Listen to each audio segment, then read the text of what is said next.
Saudi আৰবত ধৰ্ম আৰু সংস্কৃতি বিৰোধী প্ৰায় 50টা নাম ৰখা নিষিদ্ধ কৰা হৈছে।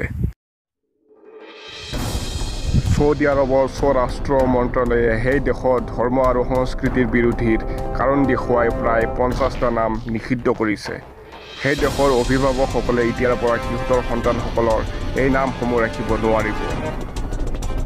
নিষিদ্ধ নামসমূহৰ মাজত আছে আব্দুল নাছেৰ, ইমান, আবৰাৰ, আমিৰ, নবী, নাবিয়া, আব্দুল মুছলে, আব্দুল নবী, আব্দুল মইন, আব্দুল ৰসুল, মালিকা, তবাৰক, মায়া, ৰাম, লেণ্ড, এলিছ ইত্যাদি।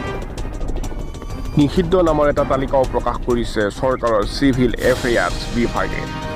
গালফ নিউজ পত্ৰিকাৰ এক ৰিপৰ্টত কোৱা হয়, এই নামবোৰ নিষিদ্ধ কৰাৰ কাৰণ হ'ল এইবোৰ নাম ধৰ্মদ্ৰোহী, অনাৰব, অন-ইছলামিক অথবা সৌদি আৰবৰ সংস্কৃতি বা ধৰ্মৰ সৈতে অসংগতিপূৰ্ণ।